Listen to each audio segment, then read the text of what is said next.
जय श्री राम, जय बाबा नीम करोली। दोस्तों, आज इस क्रमांक में हम आपको बाबा नीम करोली द्वारा कही गई 4 बातों के बारे में बताएंगे, जिसे अगर आप अपना लेते हैं तो आपको हमेशा हमेशा प्रसन्नता मिलेगी और आप अपने जीवन में हमेशा खुशहाली लेकर के आ सकते हैं। दोस्तों, मैं आपका बहुत आभार व्यक्त करता हूं मेरी पुरानी वीडियोस में मिल रहे आपके प्यार से। आज मैं आपको एक रिक्वेस्ट करता हूं, कृपया सभी वीडियोस में अपने नाम और शहर लिख करके कमेंट करें, ताकि बाबा जी के चरणों में अपने साथ साथ मैं आपकी भी हाजिरी लगा सकूं। आप सभी पर बाबा जी की कृपा हो, आप सभी पर बाबा जी का आशीर्वाद हमेशा बना रहे। आइए वीडियो शुरू करते हैं। दोस्तों, नीम करोली बाबा के बारे में बच्चा बच्चा जानता है। भक्त इनको हनुमान जी का अवतार मानते हैं। इनका वास्तविक नाम लक्ष्मी नारायण शर्मा था। नीम करोली का जन्म उत्तर प्रदेश के अकबरपुर गांव में हुआ था। कहा जाता है कि इनको 17 वर्ष की आयु में ही ज्ञान की प्राप्ति हो गई थी। आपको बता दें कि नीम करोली बाबा की समाधि नैनीताल के पास पंतनगर में है। यहाँ जो कोई भी मुराद लेकर जाता है, उसकी मनोकामना पूरी होती है। आज इस वीडियो में हम आपको बाबा द्वारा कही गई 4 ऐसी बातों के बारे में बताएंगे। अगर आप उसको जीवन में अपना लेते हैं, अगर आप जीवन में इन बातों को गांठ बांध लेते हैं, तो आपको कभी भी किसी भी प्रकार के कष्ट, दुख, संकट नहीं होंगे। और इस वीडियो में मैं बताऊंगा कि बाबा जी ने क्या क्या कहा है कि किन किन बातों का ध्यान रखना चाहिए, किन बातों को नहीं करना चाहिए, किन बातों से आपका समय खराब होता है, किन बातों से आपके ऊपर विपदा, संकट, दुख, दरिद्रता आती है। तो कुछ बातों का बिल्कुल भी आप अपनी लाइफ से अवॉइड करें, वह भी बताऊंगा। और साथ के साथ बाबा जी के कुछ बातें हैं जो बाबा जी ने आपके जीवन को सुधार के लिए कुछ बातें बताई हैं, जिनको आप अपने जीवन में अपनाएं और हमेशा हमेशा के लिए खुशहाल रहें। तो जानते हैं, सबसे पहले जानते हैं कि बाबा जी ने किन बातों को बोला है कि वह कुछ चीज़ें ऐसी हैं जो आपको अपने जीवन से हमेशा हमेशा के लिए ही हटा देनी चाहिए। आपको कुछ चीज़ों के लिए बिल्कुल भी ध्यान नहीं देना है। अपनी लाइफ में से ऐसे निकाल दीजिए जैसे वो कभी थी ही नहीं। सबसे पहली है कि अगर आप कभी भी कुछ गलती कर लेते हैं, आपसे जाने अनजाने में अगर कुछ गलती होती है तो वह गलती मान लीजिए। दूसरा है कि दूसरे की सफलता से कभी जलना नहीं चाहिए। तीसरा है कि दूसरे व्यक्ति को कभी भी किसी भी बात पर, किसी भी चीज़ पर उसको नीचा नहीं दिखाना चाहिए। चौथा है सब कुछ जान लेने का भ्रम। अगर आप सोचते हैं कि नहीं, मुझे सब कुछ पता चल गया, मैं सब कुछ जानता हूँ, अरे ये इस बारे के तो मैं सब नहीं, अभी आपका भ्रम है। ये संसार, ये ब्रह्मांड इतना बड़ा है कि आप सब कुछ जान करके भी अभी कुछ नहीं जानते। तो ये कभी भी अपने आप को ये ऐसी चीज़ को ना साबित करें या ना अपने ऊपर हावी ना होने दें कि आपको ही सब कुछ पता है। पांचवा है बुरे लोगों की संगति। आप बुरे लोगों से हमेशा बच के रहें, बुरे लोगों के साथ आप मित्रता ना रखें। छठा है नशा करना। बाबा महाराज जी बताते हैं कि आप हमेशा नशा किसी भी प्रकार का हो, नशा नहीं करना चाहिए। साथ के साथ जो आपका खान पान है वह हमेशा सरल रहना चाहिए। सात्विक खाना आपकी लाइफ का हिस्सा होना चाहिए। सातवां है बात बात पर झूठ बोलने की आदत। आपको बात बात पर अगर झूठ बोलते हैं, किसी वजह से झूठ बोलते हैं, तो आप छोड़ दीजिए। कुछ समय के लिए झूठ थोड़ा काम कर जाता है, लेकिन हमेशा के लिए नहीं। हमेशा सच ही जीतता है। और आप नकारात्मक सोच, इन सभी बातों में सबसे इम्पोर्टेंट चीज़ है कि आप अपने जीवन में या अपने किसी भी चीज़ को लेकर के नकारात्मक सोच नहीं लानी है। आप हमेशा सोचें, आप हमेशा सोचते रहिए, नहीं, मेरे साथ सब कुछ ठीक हो रहा है, मेरे साथ सब कुछ सही चल रहा है, मेरा शरीर स्वस्थ है, मेरा परिवार स्वस्थ है। तो हमेशा एक सकारात्मक सोच आपके माइंड में, आपके मन में हमेशा रहनी चाहिए, नकारात्मक सोच नहीं होनी चाहिए।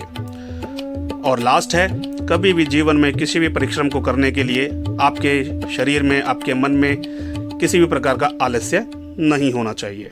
अगर आप आलस्य लाते हैं तो आपको जो आप परिश्रम कर रहे हैं किसी भी लक्ष्य को पाने के लिए, सफलता को पाने के लिए, आलस्य उसमें एक बहुत बड़ा पत्थर साबित होता है जो कि आपको आगे बढ़ने से रोकता है।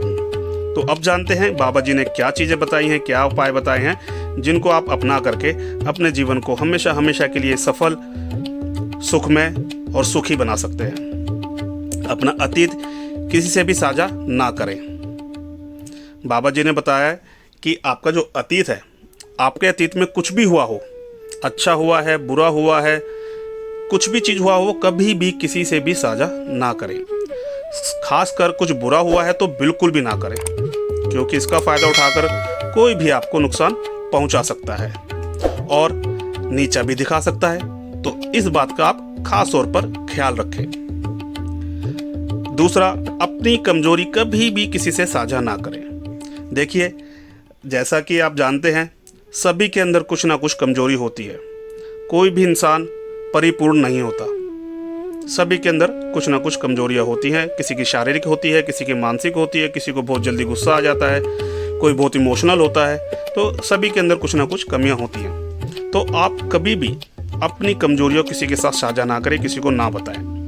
ऐसा करने से विरोधी आपका फ़ायदा उठा सकता है और आपको नुकसान पहुंचाने के लिए कई तरह के पैतरे अपना सकता है।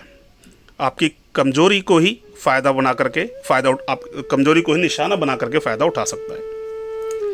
आगे देखते हैं कि आपको अपनी कमाई के बारे में कभी भी किसी से खुलासा नहीं करना चाहिए। देखिए, आप कुछ भी कमा रहे हैं, कितना भी कमा रहे हैं, आपको कभी भी अपनी कमाई के बारे में कभी किसी के साथ खुलासा नहीं करना चाहिए। इससे लोग आपके स्तर को आंकने लग जाते हैं। वह अपने आप में दिमाग में ही वो कैलकुलेशन लगाने लग जाते हैं, इसके पास पैसा है तो ये ऐसा होगा, या ये गरीब है तो ऐसा होगा। ऐसा बिल्कुल भी नहीं होना चाहिए। पैसों से लेकर के कोई किसी को भी नहीं आंक सकता, ये बिल्कुल गलत बात है। इसीलिए आप कभी भी अपने कमाई के बारे में, अपने व्यवसाय के बारे में ज़्यादा किसी को ना बताएं। इससे कमाई प्रभावित हो सकती है, तो इस बात का हमेशा ख्याल रखें। लास्ट है कि दान पुण्य के बारे में किसी को भी नहीं बताना चाहिए। इससे दान का जो महत्व होता है वह कम हो जाता है। दान का बखान करने से जीवन में नकारात्मकता आती है। देखिए, मैं सभी को तो नहीं जानता, कुछ लोग ऐसे भी हैं जो गुप्त दान करते हैं, लेकिन कुछ लोग ऐसे हैं जो छोटा सा दान करते हैं, लेकिन उसका प्रचार ऐसे करते हैं कि जैसे हर सोशल मीडिया पर हर जगह उनकी फ़ोटोज़ आती हैं, बैनर्स बनते हैं। जैसे आपने देखा ही होगा, कुछ दिनों पहले एक किसी गरीब को बहुत सारे लोग, 10-12 लोग, एक केला, 2-4 अमरूद वगैरह ऐसे कुछ फल दे करके, शायद वो 1 किलो भी नहीं थे, और फ़ोटो खिंचवाने वाले, हाथ लगाने वाले 10 थे। तो ऐसे जिसको आप दान दे रहे हैं उनका मजाक ना बनाएं, उनका प्रचार ना करें कि हम उनको दान करके आए हैं। दान हमेशा गुप्त होना चाहिए। दान हमेशा ऐसा होना चाहिए कि आप एक हाथ से दान दे रहे हैं, दूसरे हाथ को नहीं पता। वरना अगर आप जो दान का बखान करते हैं, आप दान करने के बाद फ़ोटो छपवाते हैं, उसमें क्या होता है कि आपके दान का महत्व कम हो जाता है। वो फल आपको नहीं प्राप्त होता जो आपको मिलना चाहिए। तो दोस्तों, अब से आप इन सभी बातों का ध्यान रख करके जीवन को खुशहाल तरीके से जी सकते हैं। अपने जीवन को हमेशा हमेशा के लिए सुखी बना सकते हैं। अगर आप बाबा जी के चरणों में हमेशा अपनी अर्जी लगाएंगे, अगर आप नीम करोली बाबा नहीं जा सके, आप कैंची धाम नहीं जा सके, आश्रम नहीं जा सके, अपने घर से भी आप पूजा पाठ नियम के अनुसार कर करके अपने घर से हाजिरी लगाएं और बाबा जी का प्यार आप पा सकते हैं, बाबा जी का आशीर्वाद आप पा सकते हैं। बाबा जी बड़े दयालु हैं, बाबा जी बड़े कृपालु हैं। अगर आप उन्हें मनाएंगे तो वह बहुत बहुत जल्दी प्रसन्न हो जाते हैं और आपको हमेशा हमेशा के लिए, आपका सुखमय जीवन के लिए, आपके परिवार में स्वस्थता के लिए, हमेशा के लिए आपके सर पर आशीर्वाद रखेंगे, आपका जीवन को सुखमय बनाएंगे। तो जैसा कि मैंने बताया, आप इस क्रमांक में अपना नाम, अपने शहर का नाम लिख सकते हैं। अगर आप अपनी परेशानी लिखना चाहते हैं, लिख दीजिए, ताकि मैं अपने साथ साथ आपका भी बाबा के चरणों में हाजिरी लगा सकूं। हो सकता है कि मेरे द्वारा आपकी बात बाबा जी तक पहुंचे, आपकी उस परेशानी का समाधान मिल सके। दोस्तों, अगर आप मेरे चैनल पर पहली बार आए हैं तो कृपया मेरे चैनल को सब्सक्राइब करें, लाइक करें, ताकि मुझे भी प्रोत्साहन मिले, आगे की इस प्रकार की वीडियो मैं बनाता रहूं। जय श्री राम, जय बाबा नीम करोली महाराज, जय वीर बजरंगी।